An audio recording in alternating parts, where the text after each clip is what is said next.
Yate he itonya kaka kumbosa nyona to bele gbengbe tati bare nyoko ni fari nda mo ma ma client fe ki tara ka ko ma may ni te bare ma ko ko be to bade na ngai ni te dang ba de ba salbe falla li ko no ma ka fala ganya mo ma ma go okay master master Yes. Please Yes. come.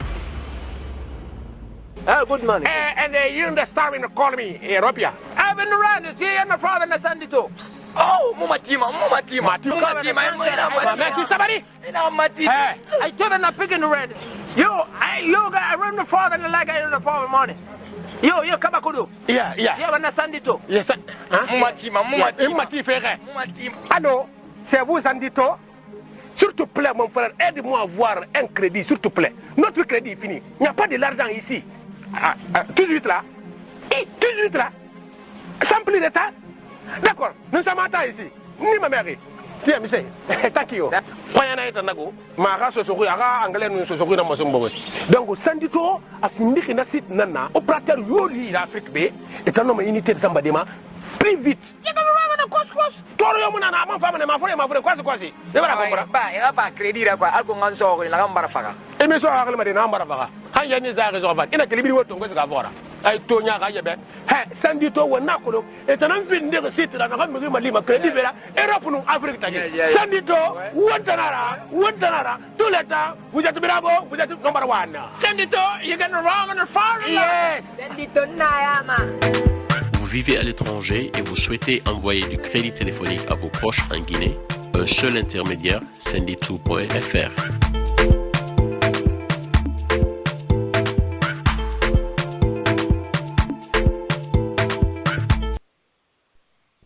Vous voulez un site internet pour votre blog, pour votre entreprise, pour vos affaires, pour votre association. N'hésitez pas à appeler ce numéro 00 337 51 36 78 18. Je reprends 00 337 51 36 78 et 18. Voilà, tous les auditeurs d'Africa Midi bénéficient d'une réduction de 10%. Si vous voulez un site internet, vous pouvez les appeler, expliquer le contenu de votre site internet, les fonctionnalités que vous voulez, le nombre de pages, le design, entre autres. Sinon, un site internet à partir de 600 €, appelez ce numéro 00 337 51 36 78 18. Vous voulez votre site internet? N'hésitez pas, appelez-les.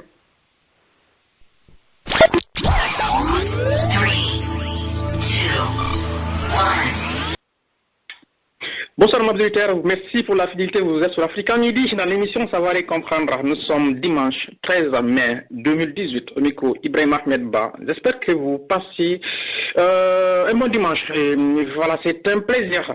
Alors, hier, on a parlé beaucoup de la crise électorale en République de Guinée. Le débat continue aujourd'hui avec un autre invité. Une autre invitée, c'est Madame Aïssatou Chérif Baldé du côté de l'Allemagne, à Hambourg, qui est politologue, qui est également panafricaine. Nous parlerons également du passage, un peu du panafricanisme à travers quelques sujets sur l'Afrique. Entre autres, la question de l'inauguration de la place de l'Europe à Gorée. Voilà, nous parlons de ça également. Mesdames et auditeurs, si vous voulez intervenir, appuyez sur étoile 61. Si vous nous suivez à travers Afrique Conférence, si vous êtes sur le site africamidi.com et que vous voulez intervenir, cliquez simplement sur le micro. Une fenêtre va s'ouvrir, vous entrez votre prénom et vous validez tout simplement. Comme ça, nous allons pouvoir vous donner la parole. Et si vous écoutez également à travers le numéro de Geno Live, c'est le 001 701 719 01 35 du côté des États-Unis, appuyez simplement sur la touche 5 pour demander la parole. C'est un plaisir de vous avoir ce soir. De passage, je rappelle, avant de démarrer cette émission, le week-end prochain, samedi et dimanche, l'émission sera présentée à 19h, heure de France, 17h temps universel, ce sera de 19h à 20h. L'émission sera un peu raccourcie à l'occasion du mois de Ramadan. Et voilà, j'espère votre compréhension dans ce sens, mesdames et auditeurs. Au menu de ce soir, notre première invitée, Madame Baldé, nous allons la voir tout de suite, d'un moment à l'autre, qui est déjà en ligne du côté de l'Allemagne. Et dans la seconde partie, nous aurons depuis la Guinée, M. Alousseini Makanera, ancien ministre de la Communication et porte-parole de l'opposition républicaine. Ce sera, vous l'avez certainement bien compris, hein, le départ de l'opposition républicaine du comité de suivi. Il viendra certainement nous en dire davantage, d'autant que le débat a commencé depuis hier, en tout cas, dans l'émission Savoir et comprendre. Bonsoir à tout le monde. Tenez, ceci dit, au partant du côté de l'Allemagne, Madame Essatou Chérif, si vous entendez, votre micro, je vais l'activer. Bonsoir. Oui, bonsoir Ibrahim Ahmed. Tu vas bien? J'espère que ça va aussi chez toi. Hein. Ça va très bien, bien, merci. Et vous-même, le week-end? Oui, ça a été, ça va avec le beau soleil. Bon, comme c'est l'été qui a commencé déjà. Bon, j'espère que c'est la même chose chez vous. Hein. Sinon, non, pas du tout, pas du tout. Il fait un très mauvais temps ici du côté de Lyon aujourd'hui. Non, c'est déprimant à la limite. Mais bon, voilà. On est Africain Midi, l'émission quand ça commence, je vous assure, je me débarrasse de toute dépression. Hein. Je suis de bonne humeur. Voilà. Ceci dit, allez, c'est parti. Démarrons. Comme je disais, le premier point, c'est la crise électorale du côté de la Guinée. Je rappelle, on a eu le débat hier avec des invités, entre autres, des représentants de l'opposition, l'UFDG, le NFD, voilà, également un membre du mouvement qui s'appelle Au nom du peuple. On a eu beaucoup de débats hier sur la question et nous voudrons avoir votre analyse. D'abord, à l'entame, comment vous voyez globalement cette crise? Qu'est-ce qui a été à la raison concrètement de ce blocage? Écoute, Ibrahim Ahmed, ici, moi, comme tu sais que je suis quelqu'un déjà concernant la politique guinéenne, je suis neutre à la limite. Je ne suis affiliée à aucun parti politique, mais bon, je vais analyser la situation en tant que politologue. Donc, du coup, je me dis, je vais essayer de voir les choses de manière peut-être plus objective que certaines personnes qui vont chercher à intervenir de la part que ce soit de l'opposition ou de la mouvance. Ce que je dirais concernant cette situation électorale, concernant, disons, les élections communales, je dirais ceci. Pour moi, d'abord, pour commencer, l'opposition guinéenne et le pouvoir, c'est deux faces de la médaille. Ce que je veux dire par là, c'est-à-dire ce que l'opposition critique chez le pouvoir est là en elle. Vous comprenez? Donc, du coup, je dirais ceci. Quand on part aux élections, on sait très bien que dans le cas actuel de la Guinée, c'est tout à fait normal. D'ailleurs, c'est devenu pratiquement monnaie courante. C'est devenu anachronique qu'il y ait des anomalies. On le savait depuis très longtemps. Depuis la liste électorale des élections présidentielles de 2010, cette opposition était au courant parce qu'elle était impliquée. Donc, nous savons très bien que de par le passé, ces gens sont, l'opposition dite républicaine est maintes fois descendue dans les rues pour essayer de manifester contre le fichier électoral, ainsi de suite. Donc, pour que ça change, ça n'a pratiquement jamais été le cas. Nonobstant tout cela, ils sont allés quand même signer des accords pour essayer d'aller aux élections. Ils l'ont fait. Ce qui essaie de m'intriguer un tout petit peu, c'est le manque de cohérence et de consistance concernant cette opposition et tout ça, quoi. Parce que si j'essaie de participer à des élections, j'essaie déjà au préalable à quoi m'attendre, parce qu'on connaît réellement le paysage politique électoral guinéen, on le sait. On sait ceux qui sont au pouvoir pratiquement, s'ils sont de bonne foi ou bien de mauvaise foi, s'ils sont de bonne volonté ou pas. Donc, par conséquent, la chose qui se passe là maintenant, il fallait s'y attendre. Et si tel est le cas, à ce que je sache, les informations que j'ai, comment ça s'appelle, ce litige-là, le contentieux porte sur 12 circonscriptions sur 300. C'est ça. Et là, je me dis, à cause de ces 12-là, il y a un blocage. Ils ont créé un comité de suivi. Ça n'a pas marché parce que il y a les gens qui veulent alors qu'on essaye de faire asseoir, disons, les maires et autres qui ont été élus. des communes, des communes et circonscriptions concernant les 300, et les 12 de reprendre les élections. Les autres ne veulent pas cela parce qu'ils se disent que voilà, ça coûte de l'argent et ainsi de suite. Donc voilà, c'est ça, là se trouve le problème. Et là, je me dis franchement, excusez-moi du terme, parfois je trouve ahurissant et un peu dégoûté. Je veux dire, je suis pas choquée, mais je suis parfois indignée de la manière volontariste et je veux dire, comment ça s'appelle, insouciante et tout ça, et égoïste, voire même égotique de cette élite. Le manquement de cette élite-là dans la gestion même, comment ça s'appelle, de nos problèmes en Guinée. Et j'ai vu certaines déclarations où, en fait, par exemple, la mouvance qui dit que voilà, on est allé rendre compte à la communauté internationale, on a essayé de leur expliquer la situation, ils nous ont apprécié dans notre démarche et tout ça. Franchement, mon œil, ouais, c'est ce que je vais dire. Pourquoi à tout moment, c'est cette communauté internationale qui doit venir nous dire comment on doit fonctionner, alors qu'en fait... Mais Madame Bardé, désolé, mais c'est cette communauté internationale qui finance les élections dans votre pays. C'est-à-dire que lorsqu'il finance les élections, il faut que cette communauté internationale ait ce mot à dire. Mais c'est ce que je dis là, c'est pourquoi j'en viens Ibrahim Ahmed. C'est ce que je dis, le manquement au niveau de l'élite guinéenne. Parce que ce pays-là a l'argent en temps normal pour pouvoir organiser ses élections et tout.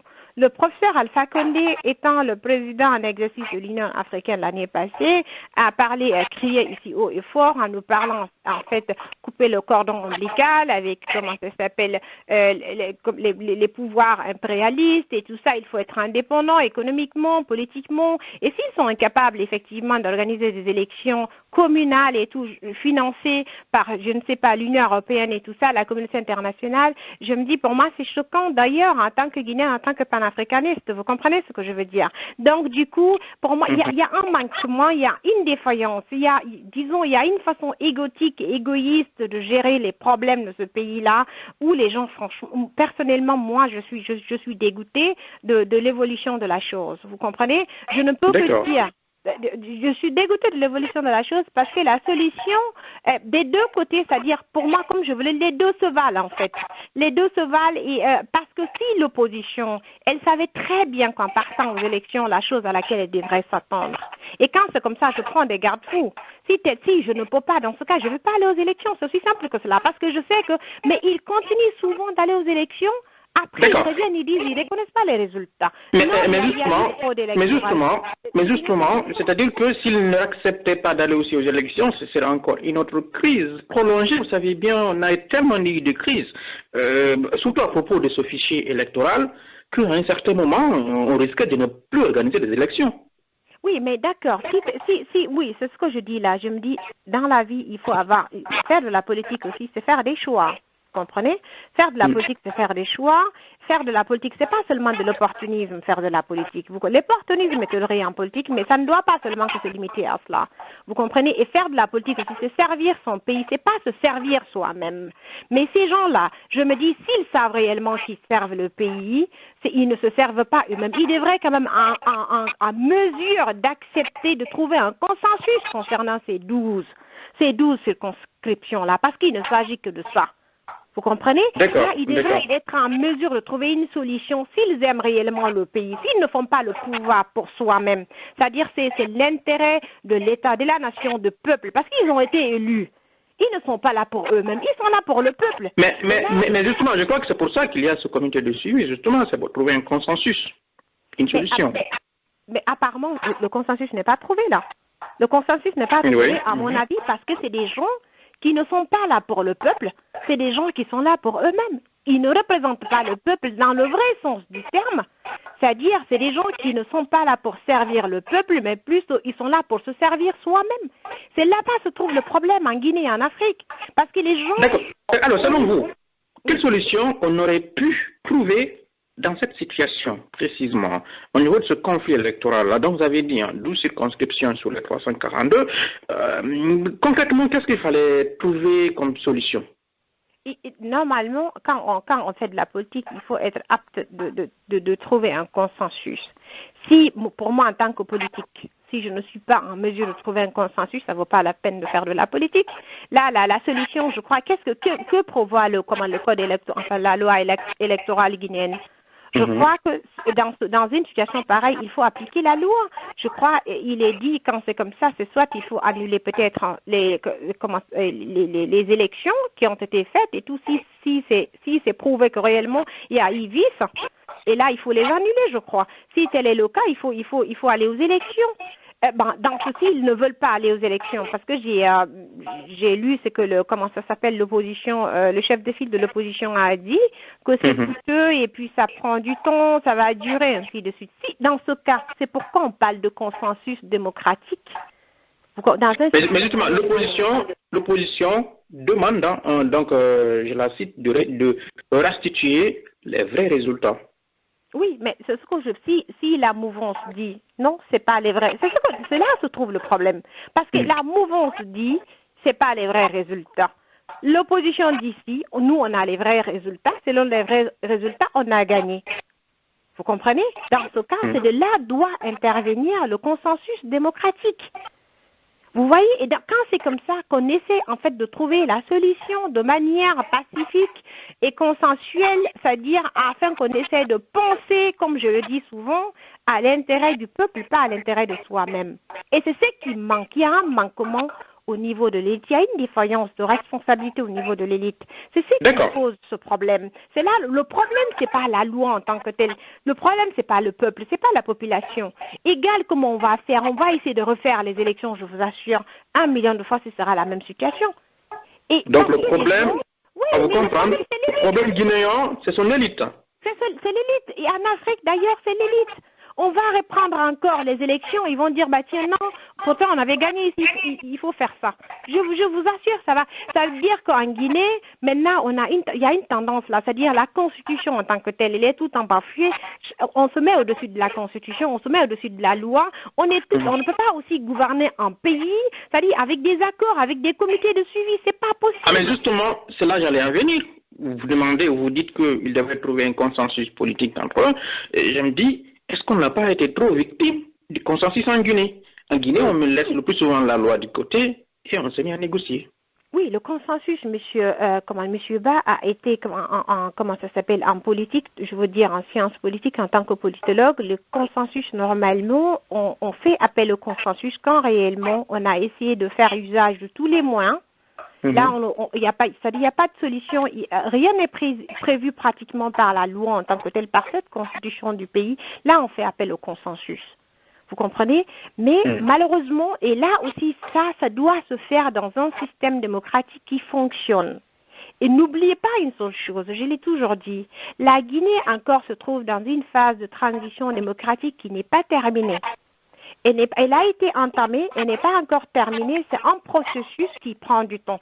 Même on a vu le cas du Mali où on a essayé de crier haut et fort, ah ouais, comment ça s'appelle, le processus de démocratisation au Mali, comment ça s'appelle, ça a été une vraie réussite et tout, parce que les institutions étatiques ont pu être institutionnalisées, tout a été respecté et tout, mais malheureusement, on a vu ce qui s'est passé avec le coup d'État qui est venu tout bafouer, avec Toumani Touré. Donc, ça veut dire qu'avec l'Afrique, malheureusement, il y a toujours des situations imprévisibles, que ça dépend des pays, ça dépend de la région. Donc, actuellement, en Guinée, nous nous trouvons dans une transition démocratique qui a été entamée, qui n'est pas encore terminée.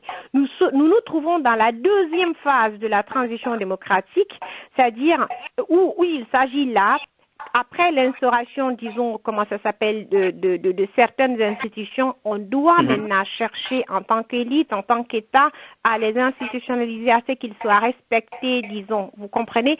Et ça ne se passe pas pour le moment, donc c'est un peu difficile. Et parce que l'élite, effectivement, il y a un manquement à son niveau. Et alors, justement, la problématique de l'élite guinéenne, comment expliquez-vous cela? Parce qu'à un certain moment aussi, ce sont quand même cette élite, entre guillemets, c'est eux aujourd'hui qui dirigent la Guinée, le pouvoir, l'opposition, parce que nous, les accusés tous les deux, et tous les deux, ce sont eux aujourd'hui qui représentent d'une manière ou d'une autre le peuple de Guinée. Ce sont eux aujourd'hui aussi qui ont la force populaire. Comment expliquez-vous cela, la défaillance de notre élite à ce point? Oui, parce que vous savez, à un moment donné en Guinée, avec l'avènement de, du CMRN, avec leur arrivée au pouvoir après la fin du règne du parti unique avec Sékou Touré. 84, oui. Voilà, en 84, quand le feu président Lansana Conté est venu au pouvoir, et puis vers les années 90, il y a eu naturellement, on a essayé de faire une transition démocratique qui a été bloquée à tous les niveaux, dû à beaucoup de facteurs, externes tout comme internes. Donc, il y a eu un vide. Le vide, c'était quoi? C'était quoi à un moment donné? C'est-à-dire, pratiquement, on a laissé chacun faire ce qu'il voulait à un moment donné. L'élite qui était là, quand elle leur a laissé cette liberté de faire ce qu'ils veulent, je veux dire, tant qu'ils ne touchaient pas ses intérêts, je veux dire, politique et tout, c'est-à-dire son pouvoir à lui. Quand vous regardez aujourd'hui la scène politique guinéenne, tous ces gens qui sont là aujourd'hui, que ce soit mouvance, et tout comme, opposition, c'était tous des anciens ministres, ou bien en tout cas des cadres du régime de Conté. Donc, pratiquement, il y a eu un laisser-aller. Le laisser-aller, la conscientisation, d'abord, au temps de Sékou, c'était un régime à parti unique. Le multipartisme n'existait pas. C'est-à-dire, l'épanouissement même de l'élite a manqué parce qu'on ne prenait qu'une seule direction.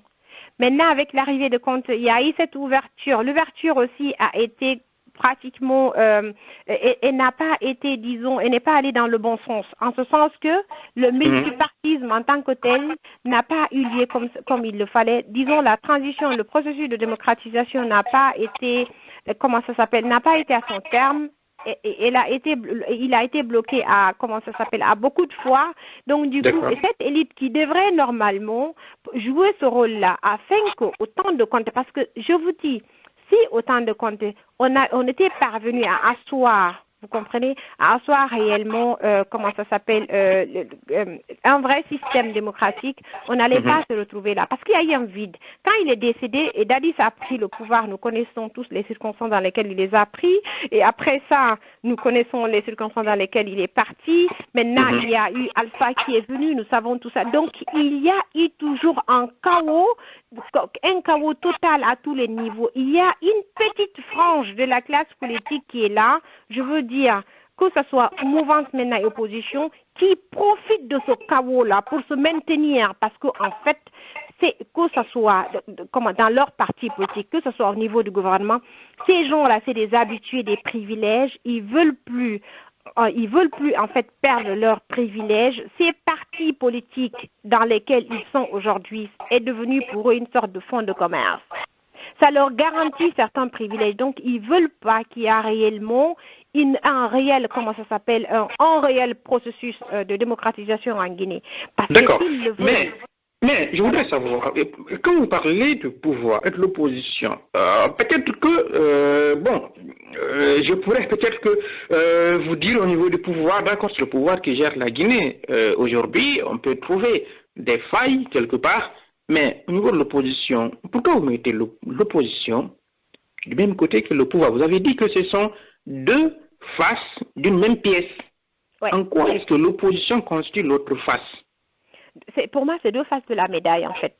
Vous comprenez? Je ne sais pas, je m'explique pourquoi je le dis. Parce qu'en fait, l'opposition, c'est qu'elle critique elle-même. Quand vous regardez le fonctionnement de ces partis politiques-là, vous comprenez? C'est qu'il y a en chef, j'ai l'impression que le chef des partis politiques en Guinée, il est inamovible, en fait. On ne peut pas le remplacer. C'est difficile qu'on organise des congrès. Si on président n'aime pas... mais si, il y a des partis politiques qui organisent des congrès, Madame Baldé. Ils organisent des congrès. Mais quand on organise des congrès, c'est pour toujours le même est élu, en fait. C'est à vie, c'est des présidents à vie. Vous comprenez? C'est des présidents à vie et il y a une culte de personnes qu'on essaye de faire autour de ces partis politiques-là. Et ça a été la même chose avec le président Alpha Condé. Alpha Condé était président, il a été président du RPG pendant combien d'années? Durant toute la vie, depuis la création du RPG jusqu'à ce qu'il est arrivé au pouvoir. C'est inconcevable. C'est inconcevable en principe pour un multipartisme, en fait, si vous voulez. Et c'est la même chose avec les autres partis qui sont là actuellement. Kouyaté, c'est le seul, et Sidi Touré, c'est le seul. Donc, dès que quelqu'un se lève pour dire que voilà, je suis candidat, soit on essaie de tirer surtout à boulet rouge et tout, mais cela, c'est que ça, c'est pas, ça ne crée pas. Mais justement, mais à ce niveau, est-ce qu'il ne faudrait pas aussi peut-être poser la question autrement? Est-ce que concrètement, sérieusement, est-ce qu'il y a des candidatures sérieuses au sein de ces partis politiques en tant qu'alternance à la place de ces leaders-là? Parce que je vous le dis parce que j'en ai à discuter avec des membres d'un certain nombre de partis politiques. En l'occurrence, l'UFR, on nous a fait comprendre que au niveau de l'UFR, tout le monde veut que Sudia reste là. Visiblement, selon une chance que j'avais avec un des responsables de l'UFR, et comment Sidia même, voudrait avoir quelqu'un qui puisse le remplacer. Voilà, je ne sais pas si c'était juste pour me convaincre ou pas, mais la question à laquelle je reviens, est-ce qu'il ne faudrait pas aussi se poser la question, est-ce qu'il y a des candidatures sérieuses pour pouvoir diriger ces partis politiques-là face à ces personnalités? Oui, mais moi, je vais vous donner, Monsieur Ba, un exemple très, comment ça s'appelle, illustratif. Ça me concerne, en fait. Vous comprenez? Je suis une femme. J'ai milité, disons, dans l'UPR de Fessi Radio. Vous comprenez? J'étais là-bas quand j'étais, à Hambourg, j'étais la chargée de la communication de ce parti. Disons la secrétaire générale à la communication. Vous savez comme une femme a combattu là-bas parce que beaucoup de gens voyaient peut-être en moi, non seulement une femme peut-être qui va essayer de prendre leur place. Et ça, c'est comme ça en fait. On essaie de créer une sorte de culte de la personne. Quand toi tu viens, on voit en toi une personne dynamique. Celui qui est là voit en toi un concurrent. C'est la même chose que Sékou Touré faisait. Et c'est la même chose malheureusement qui se passe dans ces partis. Je vous le jure, il y a beaucoup de gens qui veulent, des gens qui sont bien, qui veulent militer dans ces partis, qui ont peut-être des ambitions aussi, qui peuvent aussi tenir la tête de ces partis-là. Mais une fois dedans, vous savez, la manière dont ils vont te combattre, parce que malheureusement, celui qui est à la tête du parti, c'est ce que j'avais reproché à Filadio et tout. J'ai dit aujourd'hui, quand il était à la tête du parti, c'est lui qui détenait tous les carnets d'adresse, les finances, tout ce qui se passait, tout tournait autour de lui. C'est lui qui avait le contrôle des finances pratiquement. Vous comprenez? Et c'est la même chose avec tous ces partis qui sont là. Quand les bons carnets d'adresse qu'ils ont, et malheureusement, quand ils ne sont plus là, par exemple, s'ils décèdent, c'est qu'il n'y a plus personne pour prendre la relève. C'est ce qui s'est passé avec, par exemple, l'UPR. Ça a signé la mort de l'UPR. Vous comprenez? Donc, et c'est la même chose avec si aujourd'hui, je vous le dis, même si c'est, je veux dire, je prends un exemple de comme vous avez parlé de l'UFR. Quand Sidia Touré décide aujourd'hui de quitter le parti, quand il part volontairement, je vous dis, quelqu'un d'autre vient prendre, il ne pourra pas gérer le parti parce que les carnets d'adresse, les finances, la capacité la capacité de financement du parti que Sidia a avec ses carnets d'adresse, le monsieur qui viendra n'aura pas ça forcément. D'accord. Alors justement, parce que c'est-à-dire que la question que vous abordez, c'est une question qui touche beaucoup d'angles de vue. C'est-à-dire que parlons de finances. Le plus souvent aussi, ces partis politiques, ce ne sont pas ces contributions qui tiennent les rênes du parti, qui soutiennent le parti. Parce que c'est-à-dire qu'on sait que tous les partis politiques disent qu'il y a des cotisations des militants, mais nous savons que le plus souvent ce sont les leaders, les présidents des partis politiques, qui sont aussi les premiers financiers de ces partis-là. En tout cas pour quelques-uns.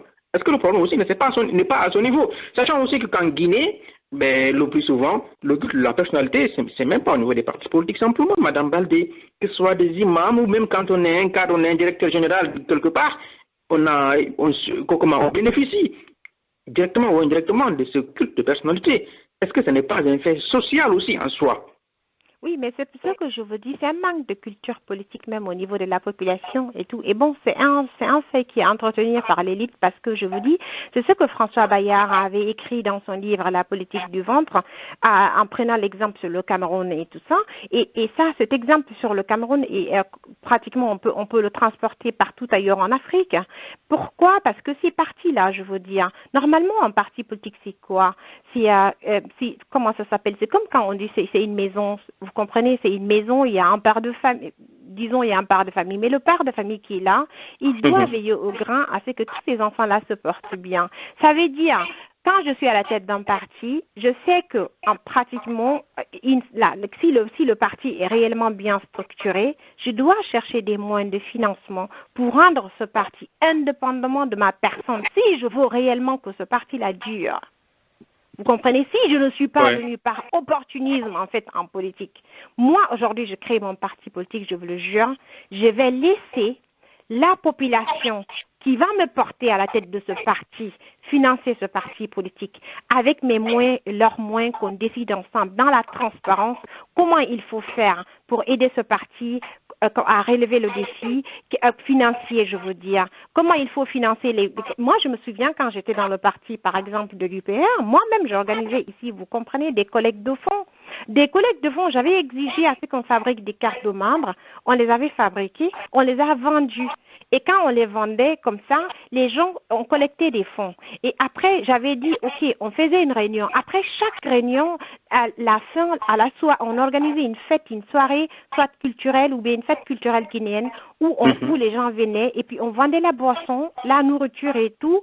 Ça, c'était une sorte de collecte de fonds. On gagnait par soirée quelque chose de 800-900 euros. Ça partait dans la caisse. Et il y avait un comptable qui le gérait. Il y avait la transparence. Vous comprenez? On avait un compte qu'on avait fait. Le compte là, pratiquement, et moi, et tous les membres du bureau. Sans notre signature, personne ne peut faire sortir de l'argent. C'est ça, j'appelle gérer quelque chose, un bien. D'accord. Vous comprenez? Mais sur ce point, est-ce qu'aujourd'hui, parce qu'il faut être aussi réaliste, est-ce qu'un parti politique, aujourd'hui, peut compter uniquement sur ces contributions de ces membres-là et tenir? Oui, non, mais c'est pas seulement ça. Ça, c'est un exemple parmi tant d'autres. Vous comprenez? C'est un exemple parmi tant d'autres. Quand je suis à la tête d'un parti, je dois m'asseoir, réfléchir. Regardez ce que Obama avait fait, par exemple, quand il est venu, il a voulu prendre la tête, comme quand il a été élu, avant même d'ailleurs, pour les primaires et tout ça. Il a essayé d'innover. Il a essayé d'innover, c'est ça aussi, c'est quelqu'un qui veut vraiment avoir le pouvoir. C'est savoir innover, c'est savoir, disons, être, comment ça s'appelle, c'est pas être en déphasage avec son temps. Vous comprenez? C'est être là, en principe. Il faut savoir innover, il faut savoir, comment ça s'appelle, improviser les choses. Quand il s'agit des finances, vous comprenez? Être normalement à la hauteur. Allez voir, il y a tellement de façons de collecter des fonds. Même ici en Allemagne, quand je regarde, comment ça s'appelle, les partis traditionnalistes ici, que ce soit SPD ou les conservateurs, c'est des gens qui vivent aussi des financements des opérateurs économiques. Vous comprenez? Il y a beaucoup, c'est pourquoi ils font du lobby. Ils font du lobbyisme ici, donc ils vivent de cela. En France, là où vous vivez, c'est la même chose qui se passe. Donc ici, en Guinée aussi, on peut faire la même chose. Mais ici, ça se passe dans la transparence. Il y a un caissier qui gère et les fonds qui sortent, comment ça s'appelle, du fonds de parti, tout le monde sait ce qui se passe. Il peut y avoir des corruptions parce que, excusez-moi, je crois la France est l'un des pays aussi où la corruption institutionnalisée, c'est la même chose jusque vers les années, je crois, 2000 ici en Allemagne, avec Helmut Kohl et tout ça, l'Allemagne était une république bananière par rapport à la corruption. Ça se passe partout. Mais au niveau des partis politiques et tout, il y a une transparence qui ne dit pas son nom. Par exemple, en Allemagne, quand vous regardez, tous ces partis politiques-là ont aussi, vous savez c'est quoi? Des organisations qui financent des étudiants. En tant qu'étudiant, pratiquement, tu as une bourse d'études. Quand tu termines tes études, tu commences à travailler. Comme ça, tu peux aussi contribuer à, comment ça s'appelle, de manière symbolique, quelque chose de 20 euros, 30 euros par mois. Parce qu'ils ont financé tes études, en fait. D'accord. Vous comprenez? Moi, j'étais boursière, par exemple, comme du SPD, vous comprenez? Et donc, c'est comme ça se passe ici. Donc, il faut quand même un parti doit, si c'est réellement un parti. D'accord. Alors, attendez, peut-être pour ceux qui ne connaissent pas bien peut-être l'allemand, le système allemand, une question pour mieux comprendre. C'est-à-dire que légalement, en Allemagne, un parti politique peut financer des étudiants et qui contribuent en retour. Est-ce qu'ils sont des étudiants membres de partis politiques ou pas forcément? Non. C'est comme l'Église, par exemple, ici. Bon, l'Allemagne, c'est complètement un autre système. Vous comprenez? Quand tu prends les partis politiques ou les organisations, comme quand je prends, comme je le dis, la Friedrich Ebert Stiftung, c'est une fondation affiliée au SPD. Et c'est pourquoi cette fondation porte le nom de Friedrich Ebert. C'est valable aussi pour les conservateurs, le parti d'Angela Merkel, CDU. Ils ont leur fondation qui s'appelle Konrad Adenauer. D'accord. Donc, ça veut dire que ce sont des fondations qui ont des fonds qu'ils peuvent donner, des bourses en fait qu'ils peuvent donner aux étudiants. Ça, c'est le plus souvent, ils demandent aux étudiants de faire la demande en passant par les professeurs qui sont à l'université, qui connaissent des étudiants, qui peuvent dire, bon, ok, tel étudiant est bien. Et là, il faut avoir aussi des bonnes notes en fait, parce que le prof doit écrire une sorte de rapport sur toi et tout pour dire que voilà comment tu travailles, comment tu es bien et tout ça. En fonction de cela, tu as ce financement pendant peut-être 1 an, 2 ans jusqu'à ce que tu termines. Même quand tu fais ton doctorat aussi, c'est pareil quoi. Et ça se passe ici en Allemagne comme ça. Même l'Église catholique que vous voyez finance aussi des étudiants qui ne sont pas catholiques, qui sont musulmans. Ils le font. Ça aussi, c'est comme ça, parce qu'ils se disent, et le plus souvent, je connais par exemple le cas de l'église protestante et tout, quand ils le font, ils te disent qu'en tant qu'étudiant étranger africain, on fait ça pour que tu retournes servir ton pays, par exemple. Ils le font. Donc, bref, c'est un autre sujet. Et c'est pour vous dire, en fait, c'est pas... Il y a beaucoup d'initiatives. Il y a beaucoup d'initiatives que ces partis politiques-là peuvent faire pour ne pas que la culte de personnes, pour ne pas que le clientélisme soit instauré au sein des partis politiques, afin que l'élite, le manquement pour moi d'une part vient de là, afin que l'élite-là, qu'on essaye de complètement comprendre que ce ne sont que des personnes comme vous et moi. Ce ne sont pas des dieux sur terre. Ils sont là pour nous, c'est pas pour eux-mêmes en fait. Alors, Madame Baldé, 2020 approche à grands pas. Alors, crise de l'élite guinéenne, comment est-ce que vous venez de dire, concrètement pour 2020, quel type de leadership, s'il fallait faire une photographie, c'est pas moi, de véritable leadership qu'on devrait avoir dans 2020 pour un petit changement et pour pouvoir redorer le blason de cette élite et pour pouvoir encore une fois peut-être espérer un changement en 2020. Ce serait comment, quel leadership il nous faudrait? Il faut que ça, d'abord, ceux qui sont là, franchement, pour être franche avec moi-même, je sais que les gens vont me dire, je suis tout le temps là en train de tirer à boulet rouge sur tous ceux qui sont là. Mais c'est pas ça, c'est parce qu'en fait, je suis soucieuse de l'avenir de ce pays. Pour ceux qui sont là, pour moi, en tout cas, ces gens qui sont là actuellement, pour moi, ce ne sont pas des gens qui pourront relever les défis, auxquels sont confrontés la Guinée. Non, même pas. Ils peuvent pas. Parce que, vous savez, quand... Vous n'avez aucun espoir de changement? Avec ceux qui sont là, non. Mais j'ai un espoir sur la masse. Vous comprenez? Parce que la masse, je veux dire ça, c'est vous et moi. La masse, c'est la population guinéenne. Si cette population guinéenne se réveille, si on n'était pas miné, je veux dire, par l'ethnocentrisme, vous comprenez, qui est en train de sévir chez nous actuellement, et dû aussi, effectivement, à cette élite qui est là, qui a compris que pour se maintenir au pouvoir, je veux dire, à leur poste et tout, il faut nous diviser complètement pour pouvoir rester là. C'est-à-dire la même chose que le colon faisait, diviser pour régner, ils font la même chose avec nous, malheureusement. Et comme le taux d'analphabétisme en Guinée est trop élevé, les gens ont dit, quand je n'ai rien à manger et tout ça, quelqu'un vient me raconter des conneries et tout, je crois, parce que je me dis, voilà, j'ai mon salut en lui. Donc, le plus souvent, dans une situation de détresse, j'essaie de m'approcher à celui avec lequel j'ai beaucoup plus de choses en commun, c'est-à-dire la langue, la culture et tout ça. Donc, ils le savent. Et moi, ces gens qui sont là, je vous le dis, pour revenir à votre question, les gens qui sont là, je n'y crois pas trop.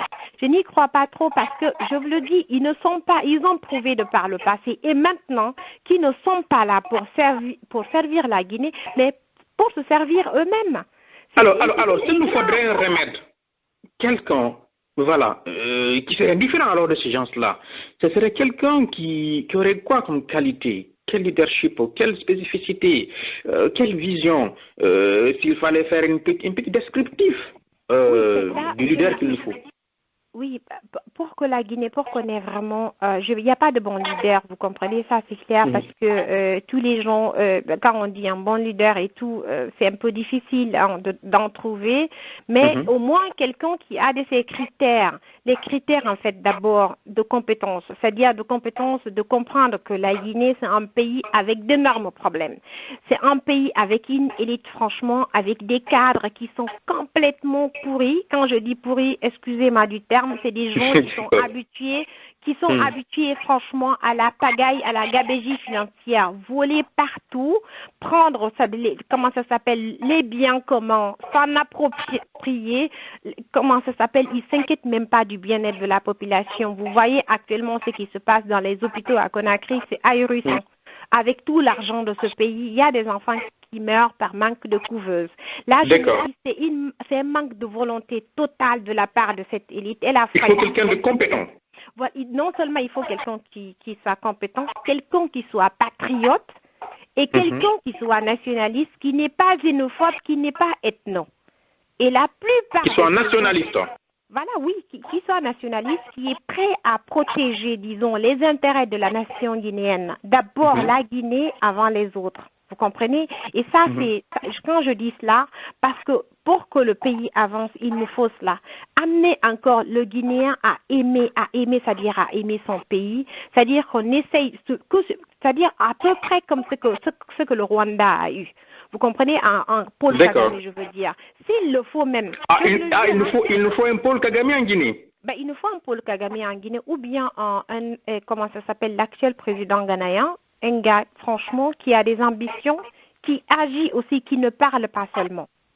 Et le professeur Alpha Condé allait réussir ces 2 mandats s'il ne s'était pas, franchement, s'engouffrer dans cette histoire d'ethnocentrisme auquel il s'est engouffré, en train de s'entourer des gens pratiquement qui ne sont pas là pour la Guinée, des gens qui sont là pour eux-mêmes, en fait. Et même quand ils disent, ouais, je suis malinqué, ils n'aiment même pas les malinqués. C'est-à-dire, ils n'aiment que eux-mêmes. Vous comprenez un peu? Bien, c'est compris. Voilà, mesdames et messieurs. Alors, on va prendre 2 minutes de pause. 2 minutes de pause si vous voulez poser des questions. Appuyez sur étoile 61. Si vous nous suivez à travers Zeno, live, appuyez simplement sur la touche 5. Ou bien, cliquez sur le micro si vous nous suivez à partir du site internet africamidi.com. Notre invité, c'est Madame Aïssatou Chérif Baldé depuis l'Allemagne. Elle est politologue. Dans la seconde partie, dans un quart d'heure environ, on va voir M. Makanyera, porte-parole de l'opposition républicaine. Vous êtes sur Africa Midi.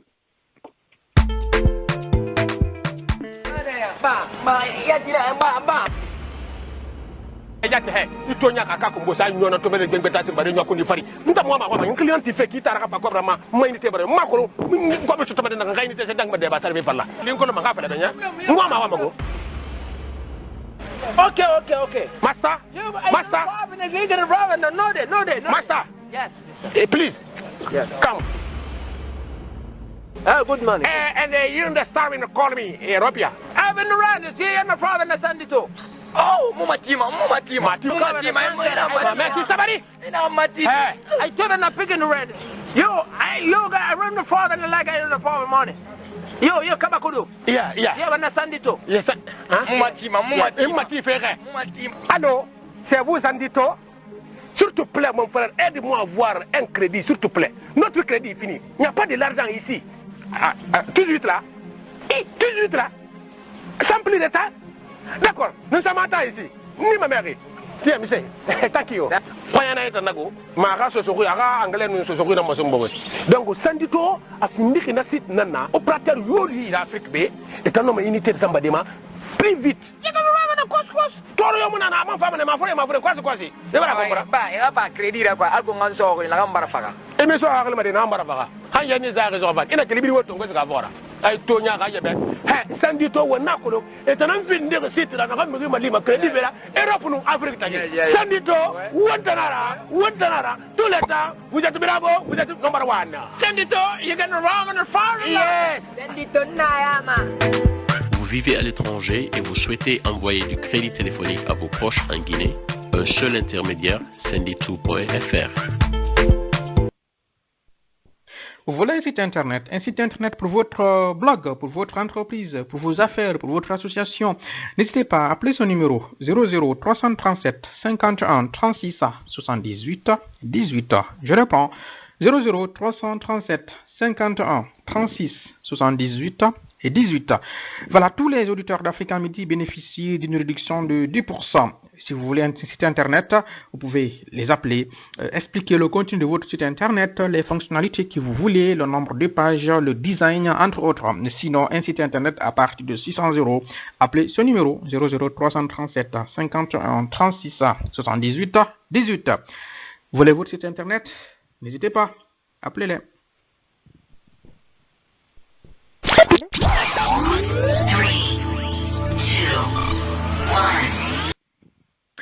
Merci Mabdulta, vous êtes sur Africa Midi dans l'émission Savoir et Comprendre de ce dimanche 13 mai 2018. Notre invitée, Madame Aissatou Cherif Baldi depuis l'Allemagne. Elle est politologue et panafricaniste. Tenez, je vais prendre les auditeurs du côté de l'Irlande, ce numéro 2563. Si vous m'entendez, votre micro est activé. Bonsoir. Allô? Allô? Oui. Est-ce que vous m'entendez? Le numéro de l'Irlande, c'est 2563. Oui, allô, Ibrahim? Oui, bonsoir. Ah, c'est Chérif. Bonsoir, Chérif. Oui, c'est Chérif. Oui, mais bonsoir, mon frère. Comment vas-tu? Ça va, merci. Et toi-même? Alhamdoulilah, Dieu merci. Et souhaite la bienvenue. Merci beaucoup, en tout cas, de m'avoir donné la parole. Oui, oui, c'est toujours un plaisir d'être avec toi, mon frère. Toujours, toujours. Et écoute, je n'essaie d'être là aujourd'hui parce qu'il y avait la sœur qui était là aujourd'hui. Effectivement, j'ai pas été surpris. Comme toujours, en fait, il y a ces déclarations saines et sincères, surtout qu'elle vient nous dire aux Guinéens et surtout aux auditeurs qui t'écoutent. Je sais qu'il y a tous les auditeurs du monde entier qui t'écoutent par rapport à ce qui s'est passé, mais écoute, moi, comme j'ai dit à tout le monde, et à chaque fois, je continue à réitérer le même message et tout, je sais plus quoi dire aux Guinéens, en fait, je sais plus quelle est la nouvelle à prêcher, parce que tous ces problèmes, même des petits-enfants maintenant de 5 ans, 10 ans, tout le monde connaît le problème de la Guinée maintenant. Tout le monde connaît, tout le monde. Mais mon souci le plus ardent aujourd'hui, c'est de savoir, est-ce qu'on a des solutions? J'étais content quand tu as demandé à la grande sœur, et effectivement, s'il y avait des solutions, qu'est-ce qu'elle préférait, qu'est-ce qu'elle proposait pour nous, en fait, pour 2020, qu'est-ce qu'elle souhaitait avoir, en fait. C'est des questions comme ça que j'ai envie maintenant que vous, les médias, vous essayez de poser à nos experts et tout, à nos politiciens, à nos financiers, tout le monde aussi. Je sais que c'est pas facile de travailler avec nos politiciens, je sais, elle a bien dit. Par exemple, c'est pas facile de l'échanger, mais pourquoi? Parce que il y a un lobbying qui est là, qui est vraiment fait à la base, en fait, de la colonisation. On a connu la colonisation, on n'a jamais été prêt pour partir à l'indépendance. On est parti à l'indépendance sans jamais être prêt pour la démocratie. On est parti pour la démocratie, on n'a jamais compris c'est quoi la démocratie. Aujourd'hui, on se retrouve vraiment entre les mains du colon et la démocratie. C'est-à-dire, on essaie de copier un peu de gauche à droite. Et c'est pour cela qu'on ne dépendra jamais, on ne sera jamais indépendant tant qu'on n'est pas financièrement indépendant. Cela revient à la question, quand on parle de l'influence, en fait, de la communauté internationale, à savoir l'ingérence dans nos problèmes internes. Quand on parle de la France, de la Russie qui vient parler à la radio, qui vient parler à la télé des problèmes internes de la Guinée, effectivement, oui, Alpha Condé nous a dit qu'ils allaient couper le cordon ombilical entre l'Afrique et les pays occidentaux. Mais comment il faire ça, sachant qu'une semaine après, il était en France, il faisait son grand forum, en fait, pour les bailleurs de fonds en France. Pourquoi il n'a pas fait en Côte d'Ivoire, en Guinée, à Conakry? Pourquoi il n'a pas fait dans un pays africain? Pourquoi il vient l'installer son chalet à Paris? Pourquoi il le fait? C'est une question qu'il doit répondre, par exemple. On parlait de Cellou Dalein Diallo. Moi, je suis tout à fait contre, par contre, ce que la sœur a dit. Un parti politique peut être financé par ses membres d'abord. Quand les membres sont vraiment des bons membres volontaires qui savent ce qu'ils veulent, sachant qu'il y a des règles, des règles à respecter. Si jamais le président n'arrive pas à faire ce qu'il faut pendant 5 ans, après il y aura une autre personne qui va venir, il y aura des gens qui vont investir, il y aura des contributions si c'est 20 €, si c'est en dollars, si c'est en francs guinéens, il y aura des gens qui seront prêts à contribuer, sachant que oui, après lui c'est moi. Mais même ça, on n'a pas en Guinée. Il n'y a pas cette possibilité. On parlait des Sidi Touré, on parlait de toutes ces choses, mais il n'y a personne qui est prêt à investir son argent comme a fait ces derniers, en fait. C'est pour cela qu'il n'y a pas de rotation en Guinée. Et on n'aura pas de rotation tant qu'on n'aura pas une machine financière qui est là pour investir et pour financer ces partis politiques. Moi, j'ai toujours dit aux gens avec qui je parle et tout, c'est quoi la solution pour la Guinée? Ça va pas, ça va pas, ça va pas. Mais c'est quoi la solution? Rien ne va en Guinée. Rien. Quand un pays a comme doctrine, en fait, la démocratie, et que l'exécutif qui est là dirige le pouvoir judiciaire, il dirige tous les autres qui viennent après, mais je suis désolé, mais on est mal barré. Et c'est quoi? D'accord. Ah oui, vous êtes très perplexe en ce qui concerne la Guinée. Merci, Chérif, du côté de l'Irlande. Voilà, alors Madame Chérif, je vous propose de patienter, je vais donner la parole à deux autres auditeurs, puisqu'on a une contrainte de temps, et je rappelle, on avait d'autres sujets au menu, et voilà, peut-être que je reviendrai vers vous, espérant que vous nous accorderiez une autre émission pour pouvoir aborder ces sujets éventuellement. Tenez, ceci étant, allons du côté des États-Unis. Monsieur Mohamed Dingisiti, à la frontière pour aller au Canada, si vous m'entendez, votre micro est activé. Bonsoir. Allô, Ibrahim? Oui, bonsoir, monsieur Diallo. Comment allez-vous? Comment ça va? Ça va, merci. Et vous-même? Alhamdulillah, Dieu merci. Je salue là-bas notre sœur, Aïssatou Chérif, parce que tu sais, tellement qu'elle me plaît, moi, et si je devais me marier à une deuxième femme, c'est interdit. Attendez, non mais c'est pas que vous allez faire cette annonce-là, monsieur Diallo, il n'y a pas de problème. Bien que je ne veux pas de problème, mais bien que malheureusement aux États-Unis on ne se marie pas à deux femmes, c'est dangereux, c'est grave. Mais sinon, ça c'est pour vous dire combien de fois, quand je l'entends, je suis content. D'accord. Je voulais savoir, parce que, comme elle me reproche toujours, parce que nous, on ne laisse pas les choses passer. Donc, c'est pourquoi. Donc, je voulais savoir, parce que je crois, avant de poser ma question, je voulais un éclaircissement. Je crois qu'elle était du parti de Sadio, non, du parti de Sadio. D'accord, le BAG. Oui, madame Chérif, allez-y. Vous m'entendez? Oui. Je conseille. Avant de poser ma question. Oui, d'abord, je conseille M. Sadio Barry comme un frère et tout, donc voilà, je le conseille. Donc vous n'êtes pas membre du parti, vous le conseillez simplement. Voilà, je le conseille, voilà, en tant que politologue, je le conseille par rapport à certaines comment ça s'appelle, choses concernant, comment ça s'appelle son parti, voilà. Ok, parce que vous m'avez, un jour j'ai entendu Sadio dire que vous êtes membre de son parti. Et puis vous-même, vous êtes venu, vous avez parlé. Mais ça m'a surpris un peu, parce que les bandes existent, la vidéo existe.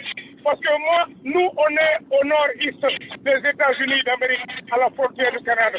Tout le monde te suit, parce que tu es très important, tu parles beaucoup, des choses très importantes.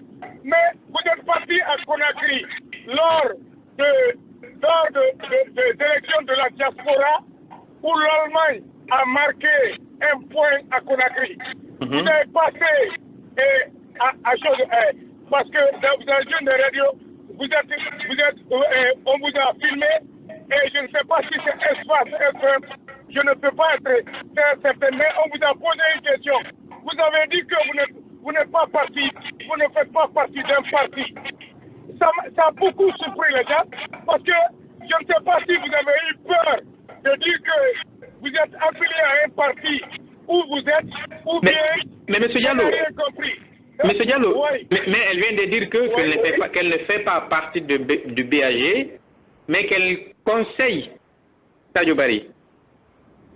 Oui, mais monsieur, laissez-moi répondre à monsieur Dingisiti. Même si c'est pas le sujet du jour, j'aurais aimé qu'on essaie de me poser ces questions-là quand ça concerne réellement, disons, mon affiliation politique. Je le dis encore, je le répète, j'ai conseillé Sadio Barry à un moment donné concernant, disons, comment ça s'appelle, la création de son parti, après qu'il ait créé l'implantation et tout. J'ai été là à ses côtés.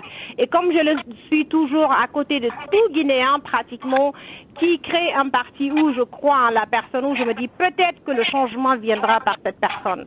J'étais passée chez Espace FM à Conakry, les grandes gueules, où effectivement, on m'a posé la question, je leur ai dit que je ne suis affiliée à aucun parti politique, j'aime garder ma neutralité et mon indépendance. Donc voilà. Ok, d'accord. Allô? De Biak. Tu n'es pas membre du parti de Sadio? Non.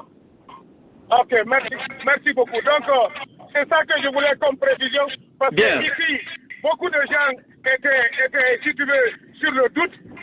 Donc, on gardait la question depuis toujours. On est très heureux si tu passes à midi. Mais voilà, chaque que le combat continue et qu'on est là pour faire à la loupe tout ce qui se passe. Je te remercie et bon courage ma soeur et surtout n'oublie pas, bonjour de ma part, le combat continue. Le combat. Merci beaucoup, oui, merci. Le combat continue, voilà. Tenez, voilà. Alors, je vais prendre un dernier auditeur. Hein. Je ne peux pas aller au-delà puisqu'on a une contrainte de temps, mes auditeurs. Ce numéro de la France, hein, importable, le 78 08, ce sont les 4 derniers chiffres de votre téléphone. Si vous m'entendez. Bonsoir. Allô, bonsoir, monsieur Ba. Bonsoir à vous. Comment vous appelez? C'est Alimou. Alimou, ah ok, je vous souhaite la bienvenue, monsieur Alimou. D'accord, très bien. Je ne veux pas être long. Je voudrais remercier d'abord la politologue Madame Baldé de son analyse pertinente. Mais vous savez, depuis le début de cette crise, moi, il y a une chose qui me dérange. C'est-à-dire la façon, le paradigme d'analyse de cette crise. C'est-à-dire, on essaye d'adopter un discours équilibriste qui consiste à dire tout le monde est responsable. Ou la neutralité, on doit être neutre, je ne sais pas, on doit justifier notre position avant d'émettre un discours. Si on dit tout le monde est responsable, donc c'est comme si on disait personne n'est responsable de cette crise. Il faut le dire clairement. Moi, étant politiste, je ne suis pas politologue, mais le principal responsable, c'est ni Paul, ni Pierre, c'est Alpha Condé. Et pourquoi? Je m'explique. Je ne suis pas non plus partisan, parce qu'il faut justifier toujours sa position sociale et politique. Je ne suis pas non plus partisan. Pourquoi c'est lui qui est responsable? Alpha Condé, c'est un président de la République. Il doit rester dans son rôle de président. Soudain est dans son rôle d'opposant. Il joue son rôle d'opposant. Alpha Condé, c'est un hyper-président. Il dispose de tous les moyens légaux, juridiques, économiques et sociaux pour résoudre les crises. S'il est incapable de résoudre des crises que lui-même en partie dont il est responsable, ce qui veut dire qu'il y a un problème en tant que président. Je vous donne un exemple. Alpha Condé, lorsqu'il a voulu briguer la mandature, l'exercice 2017, c'est-à-dire de l'Union africaine, qu'est-ce qu'il a fait? Les crises n'étaient pas récurrentes en Guinée. Il concédait. Quand on veut gouverner, quand on est président de la République, on gouverne avec la main droite et la main gauche. La main droite est fermée et la main gauche ouverte, c'est-à-dire des concessions. On doit accepter des concessions. Madame Baldé l'a très bien dit. Et voilà, Alpha Condé, c'est l'hyper président. La Constitution lui donne tous les moyens. Il a tous les moyens économiques pour résoudre les crises et tous les moyens légaux. Je vous donne un autre exemple pour terminer. La crise syndicale. Lorsqu'Alpha Condé a voulu que ça se termine, mais la crise a été résolue rapidement. Mais lorsqu'il s'inquiétait de la résolution de la crise, en commençant toujours à croire qu'il pouvait tourner tout le monde dans la farine ou rouler tout le monde dans la farine, et nous avons vu les conséquences. Il a changé de schème et de paradigme. Il a appelé les gens à négocier, parce que c'est ça aussi la politique. Il ne faut pas toujours se camper sur sa position. Voilà, donc le principal responsable de cette crise, c'est Alpha Condé, parce que c'est lui le président de la République. Et puis en plus, c'est un hyper-président qui a tous les pouvoirs, quelqu'un l'a dit tout à l'heure. Voilà, il faut qu'on sorte de ces paradigmes où ils disent non, c'est neutre, un peu, l'autre est responsable, l'autre n'est pas responsable. Un peu. Et je vous dis, c'est que le principal problème de cette crise, c'est quoi? C'est la présidentialisation des élections. Ce qui se joue ce qui s'est joué et se continue à se jouer dans cette crise, c'est les élections de 2020. De 2020, oui. 12 circonscriptions sur 400 et quelques. Et ce n'est pas les moindres. Il faut savoir, il faut observer les faits, quoi. Et il faut observer les 12 circonscriptions. Ce n'est pas les moindres, quoi. Là où les litiges se trouvent. Et voilà. Et pour terminer, la fraude. Quand on parle de fraude, à mon avis, la fraude, c'est une science et qui fait partie de la démocratie. Même en Algérie, la fraude. La fraude, c'est ce qui nourrit la démocratie nourrit la fraude électorale. En France, vous voyez combien de fois les prétoires, les juridictions sont remplies de dossiers issus après des élections, les financements illégaux des campagnes électorales. Et la fraude, c'est quoi? C'est quand on essaie de transvertir la loi ou tordre la loi, c'est tout simplement ça, la fraude. La fraude, c'est pas seulement le bourrage des urnes, c'est pas ça seulement la fraude. C'est un peu plus large que ce qu'on croit. C'est large, quoi. Et voilà, bon, je termine par là et je vous remercie. Et surtout, je remercie beaucoup notre politologue qui a bien cité Bayard, que je trouve intéressante. Et je vous remercie. Merci à vous, M. Alimon, c'est un plaisir. Madame Baldé, alors, on va se limiter là au niveau des auditeurs. Je vous laisse la parole par rapport à ces commentaires. Et ce sera l'occasion également de faire votre mot de conclusion. Voilà, je vais juste essayer de revenir sur le dernier intervenant parce que je crois l'autre, il n'avait pas posé de questions, il a juste essayé de... Et puis voilà, le premier, je crois, c'était M. Chérif, c'est ça, lui aussi, il a essayé juste de donner son point de vue. C'est un commentaire, exactement. Voilà, c'est juste un petit commentaire qu'il avait fait. Et là, je suis entièrement d'accord avec lui que la situation, il est désespéré à son niveau et tout ça. Bon, voilà, on peut comprendre. Mais je me dis, en fait, tout n'est pas perdu et tout ça parce que si on essaye de compter sur la masse, je me dis la masse, en fait, la population guinéenne, à chaque moment de son histoire, a toujours essayé de comment ça s'appelle, de faire de son mieux pour essayer de débloquer les choses. J'espère que ça va se passer encore en Guinée et là, franchement, ça va pas s'arrêter.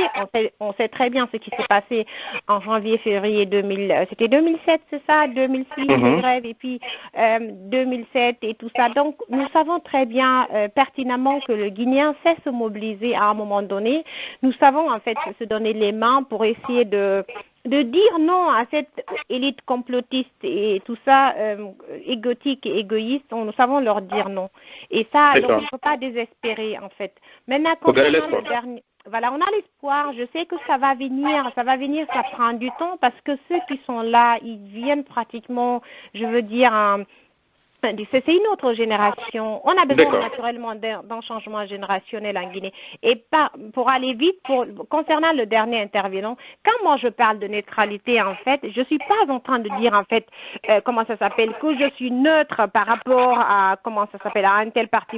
Non, je veux juste essayer de dire que dans mes analyses, en fait, j'essaie, là, quand je le fais, en tant que politologue, j'essaie d'être le plus neutre que possible parce que pourquoi? Quand je suis affiliée à un parti politique, peut-être que j'ai une prise de position par rapport à la mouvance ou bien par rapport à l'opposition. Ça dépend de quel côté je me trouve. C'est de ça, c'est par rapport à ça que je parlais de neutralité. Et quand il parle de la responsabilité de Alpha Condé en tant que président, c'est vrai que sa responsabilité est engagée. Mais quand on parle de ce problème-là, je me dis ça concerne toute l'élite parce que là, quand on parle d'élections concernant les élections communales, il s'agit en fait non seulement de l'opposition, mais aussi en fait de la mouvance. Donc de ce fait, et moi en tant qu'opposant, je suis dans l'opposition en Guinée. Si je fais la politique, franchement, je vais pas faire la politique comme ces gens-là. Ils le font parce que Alpha Condé n'a pas fait comme ça de la politique. Et dans tout ce groupe-là, pour finir, je me dis, pour moi, à mon avis, le seul qui fait de la politique en Guinée, c'est Alpha Condé. Tout le reste, c'est le seul qui fait de la politique. Parce que lui, vraiment, il fait de la politique. Parce qu'il est en train de rouler tout le monde. Vous savez, on a un opposant à Alpha Condé en ligne. Le second invité, il va répondre, j'imagine, à cette question. Hein. Ok. Il n'y a pas de souci. Merci, Madame Baldé, du côté de l'Allemagne. C'est un plaisir. Oui, moi aussi. Merci beaucoup. Voilà, aimables auditeurs. Je crois, là, écoutez, sans transition, on va enchaîner avec notre second invité, Monsieur Makanira, Monsieur le ministre, qui est aujourd'hui porte-parole de l'opposition républicaine. Si vous nous entendez depuis la Guinée, bonsoir. Bonsoir.